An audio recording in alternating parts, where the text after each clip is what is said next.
Islam is for me very important.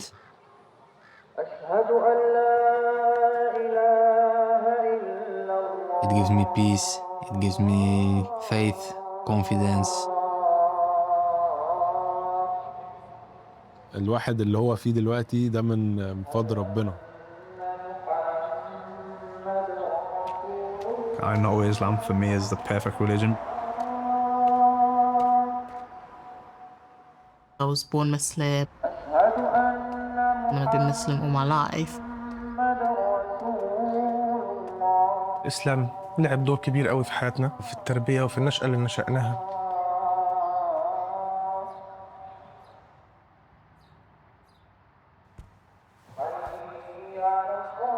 Islam has helped me to stay alive.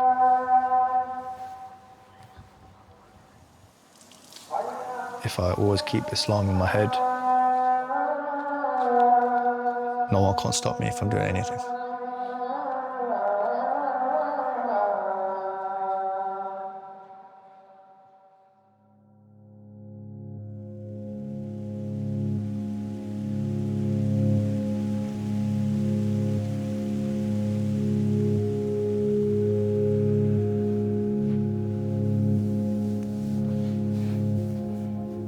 As Muslims, our lives are fundamentally guided by our faith.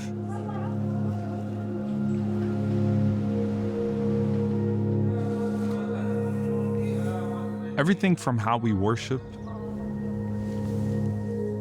to the global Muslim community that we're a part of, to the collective dedication that we then show to our Creator. But the impact of Islam is deeply personal to each and every single individual.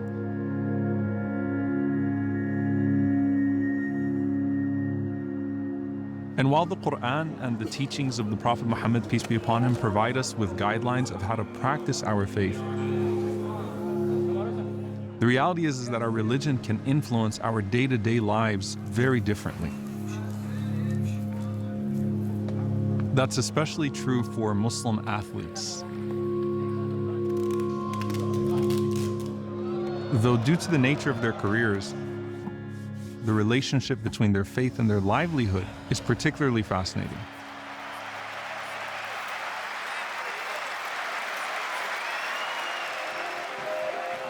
This is a topic that brings up so many questions. What impact does their relationship with God have on their journeys?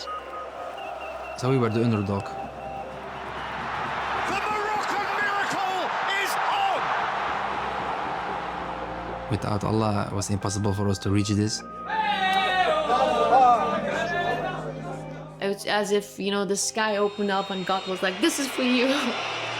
Nadia Nadim and her extraordinary journey. واحنا صغيرين عارف كل حاجة بتحصل من ربنا سبحانه وتعالى. This could be the start of something special. For me, my religion and Islam is more important than football. Where do they sit within the Muslim community? We are one big family. I feel like rugby is my thing, that God's given me to inspire people. I want to put the graft in and be a role model for the kids. How do athletes fast without affecting their performance? To be honest, I feel very good. It's extremely tough. I've fainted a couple of times. And what does Ramadan in specific look like for them? أظن مش بحاول أتفادى البطولات في رمضان. That's the month where all your values intensified. C'est bien les gars, c'est bien. I've had 2 of my best months as a footballer during Ramadan. في وقت رمضان بتبقى أكتر وقت أنت بتصلي وبتدعي فيه وبتصوم، فبتحس بإحساس إن أنت بتعمل حاجة كويسة. Now, we can hypothesize about all of this, but the only way to really understand what role faith plays in their lives is to explore Islam through the eyes of some of the world's biggest Muslim sports stars.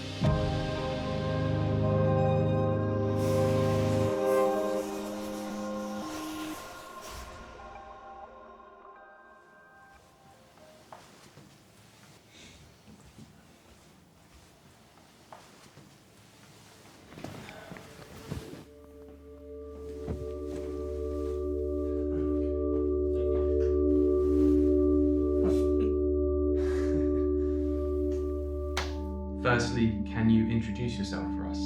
I'm Sofyan Amrabat. I'm Adam Azim. I'm Adam Azim.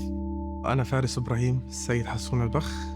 I'm Zainab Alimam. My name is Ali. I'm from Iraq originally. أنا عمر مرموش لعيب مانشستر سيتي. I play rugby. I'm a professional footballer. Professional boxer. لاعب المنتخب القطري رفع أثقال. I'm a professional football player playing for AC Milan. I play for Fenerbahce. And I'm Muslim.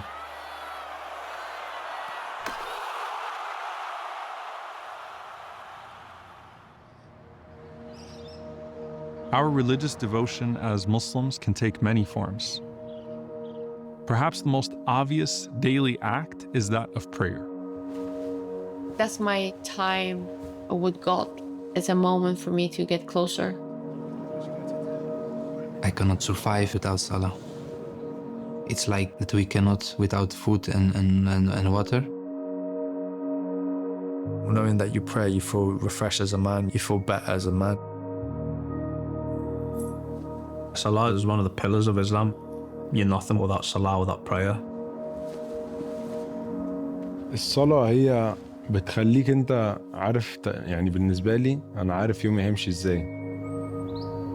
It's a blessing to be able to take a step away from your busy life, to just almost reflect on your purpose.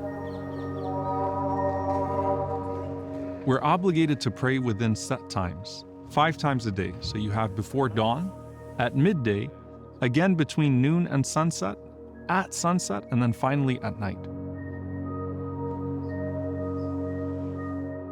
These obligatory prayers, known as Salah, form one of the 5 fundamental pillars upon which the house of Islam is built.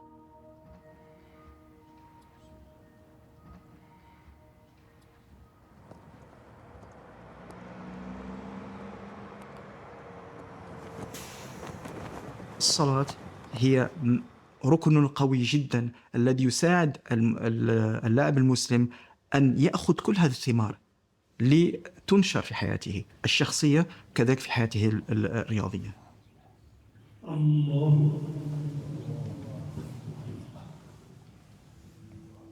It's just a way to kind of like center yourself and just kind of remember where you are, why you're doing what you're doing, what's important, and then you could just step out on that pitch feeling 100% confident. أظن الصلاة بتساعد كتير في التركيز، لأن أنت في الصلاة بتحتاج إنك تكون عندك التأمل والتركيز في صلاتك، فده بيساعد وبينعكس على الرياضات وعلى رياضاتنا كرفع أثقال، لأن أنت في رياضتنا محتاج إنك تكون تركز وتطلع أفضل تركيزك في الرياضة. You get hurdles in boxing career. You might have a downfall, you might have a bad performance. When you put your head to the floor and pray to Allah, then you know that everything gets smoother. When I pray, I don't really think of football. I think there's bigger issues. Yes, I love the game, it's my life, it's like the most important thing, but at the same time, I also can put things in perspective. Our purpose is to worship God. That's why we're here. So the fact that he reminds us literally 5 times a day to do that, and he calls us to do it, I think it's just the essence of being a Muslim. أنا بصحى الصبح بس ببدأ يومي بصلاة وبنهي يومي بصلاة. أنت لما بالنسبة لي أنا كالحتة الروحية إن أنا لما أصحى وأصلي أنا كده عارف إن خلاص يعني أنا بدأت اليوم واللي هيحصل هيبقى يعني قدر من عند ربنا، كويس وحش كل الحالات. That's the moment you are the most connected with God.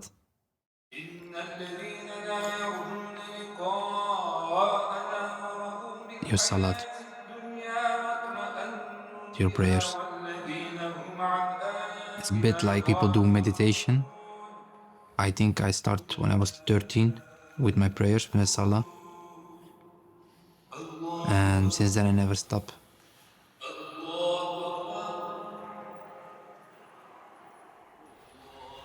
I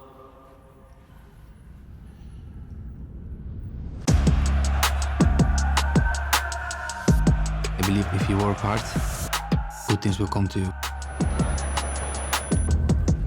I grew up in Holland, but my first home was Morocco. I have a very good relationship with my family.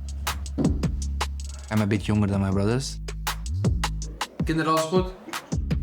Everything is good. I just was at the dentist. Nordin, he's 9 years older. So when I was playing the youth, he was already playing professional football. Some wonderful skill from Amrabat. When you came to one game and you tell me you don't run, you don't press, then I changed. Of course, my friend. When I was young, I was an attacking player, also a bit lazy. My brother, he came to the game, then he killed me. Oh, you're not running, you're not pressing, you're this and that. Yeah. From that day, I start to play more aggressive, and I start to like also to win duels and to fight.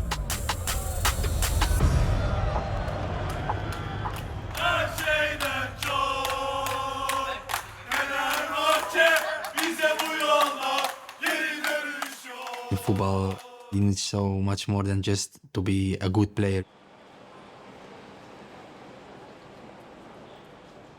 God gave us a talent, but that's not enough to reach the top.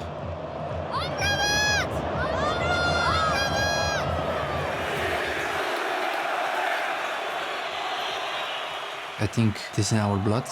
My grandfather, my father, they came to Holland to work, to earn money, to survive, to give us a better future, a better life. But our religion tells us also you have to work very hard. You cannot sleep, stay at home, and think the things will come to you.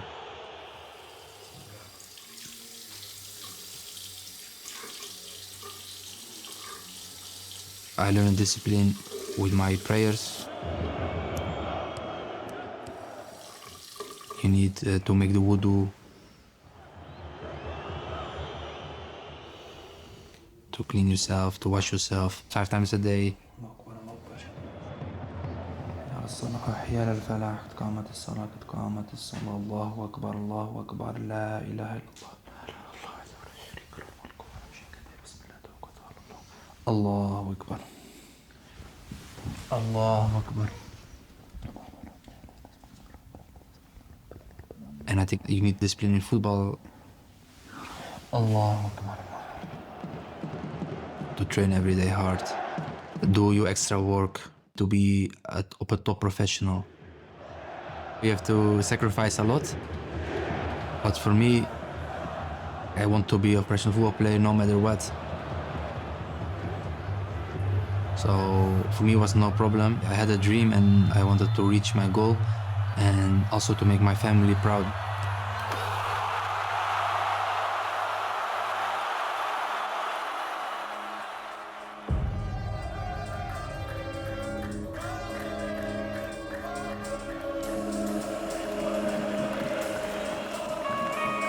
I'm very thankful to Holland. I was born there, but I always say I choose with my heart, and for me it was impossible to play for another country than Morocco. I think Qatar was a fantastic World Cup.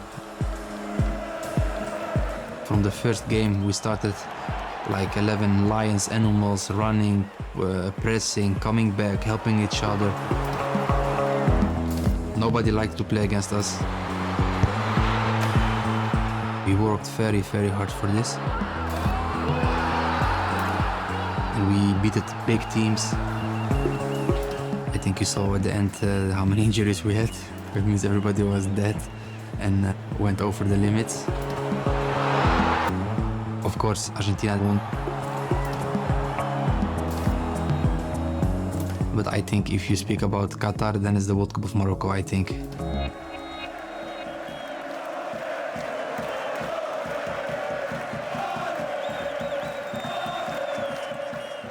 How we fight, how we play with the heart for our country, for the people. It's unbelievable.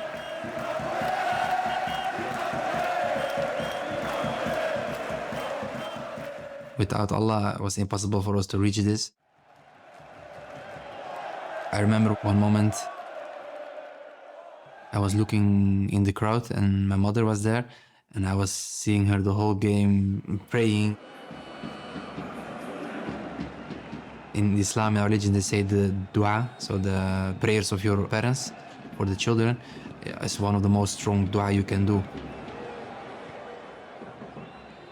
Salah refers to the obligatory 5 daily prayers that we have throughout the day that disconnect us from this world and connect us back to God, in hopes that that connection will overtake the rest of our tasks, the rest of our day. But it's not the only time that we talk to God.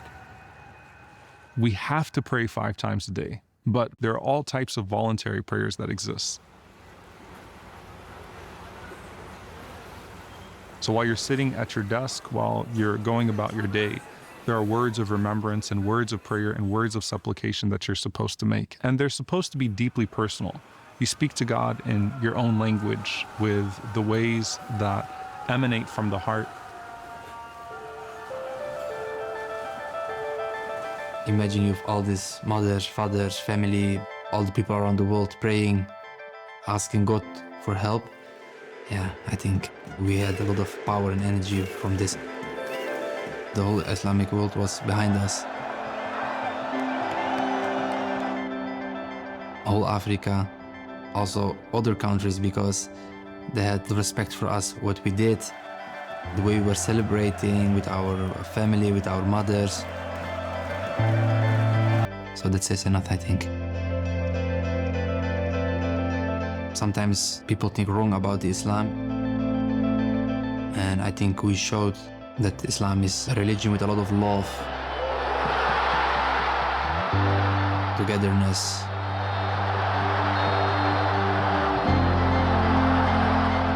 When you pray, it's like a moment for yourself. You focus, you concentrate, you forget the world around you.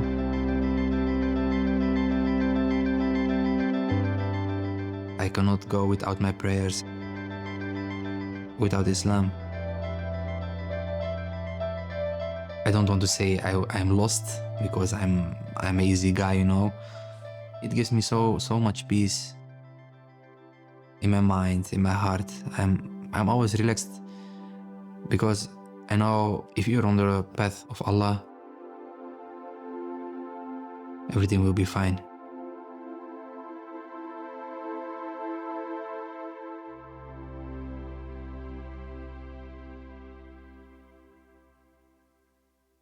Have you ever faced challenges as an athlete when it comes to praying?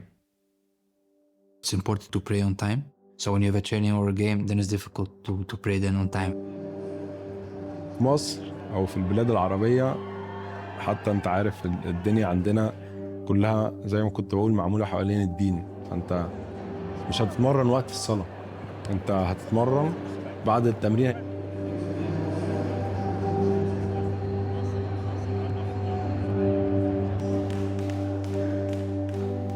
I'm still training, and sometimes it's hard for me to quickly go out and pray because I'm stuck in my wraps, stuck in my shoes, everything. I'm not clean. So as soon as I finish my training session, I go do a wudu, I shower.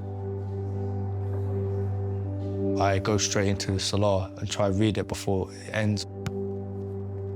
I try and plan my days every day. I'm quite organised to see what time prayer times are.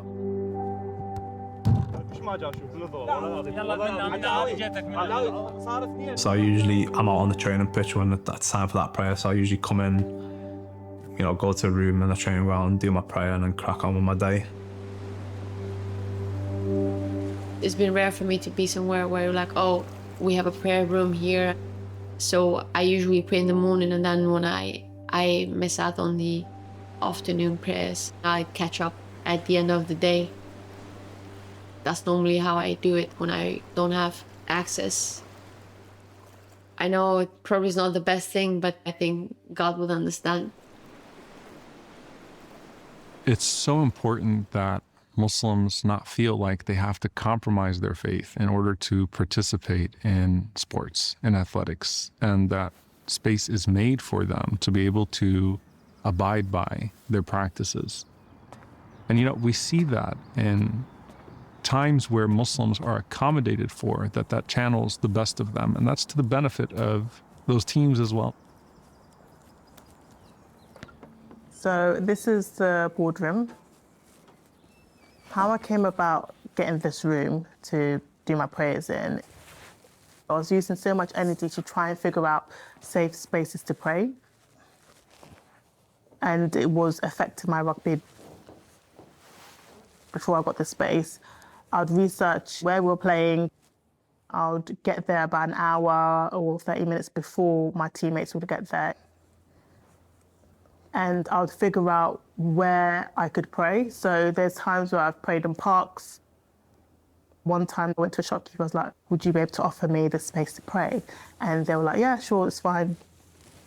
These are the kind of things I had to go through in order for me to get my prayers done. I spoke to one of our club leaders, said, look, I'm really struggling.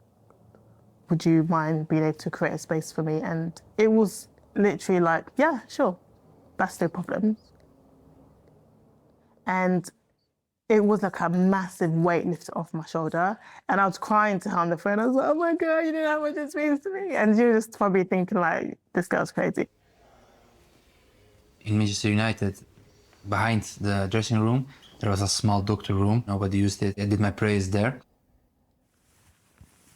And one day, one of the amazing people, the player care there, he asked me about my prayers.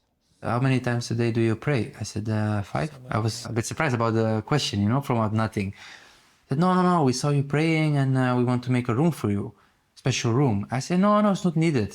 The doctor room is okay, you know, I just need 5 minutes, 10 minutes. You don't need to make a special room for me. They made this room like a prayer room with Qur'ans, with like a small mosque in Carrington. The respect was so high.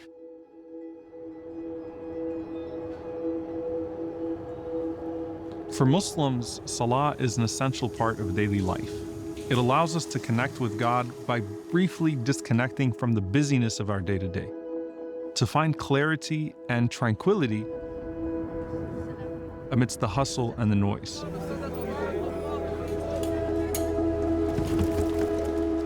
But it also serves as a kind of moral tether, an anchor that ideally reminds us to center God and what He wants of us, not just during the prayer, but outside of it as well. It provides structure to our lives. So for us, it's the ultimate keystone habit punctuating our daily schedules. It's not difficult then to see parallels between the discipline in a Muslim schedule of ritual and the discipline of the athlete's training regimen. And how for many Muslim athletes, these exercises and discipline mutually strengthen one another. Salah also has a profoundly communal dimension.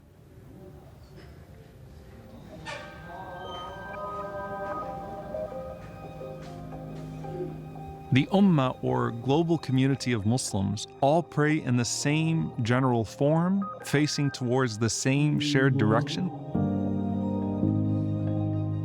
Muslim athletes are a part of the shared global community. I think this is the most important thing, that you're always ready to help your community. You belong somewhere and you have people who have the same beliefs as you, and that's the same in football. I want to be a big, massive name for the Islamic community. As we explore the impact Islam has on their lives and careers, from how they manage to perform at the highest levels while fasting, to what the month of Ramadan looks like for them, we must also examine their place and impact within that shared ummah.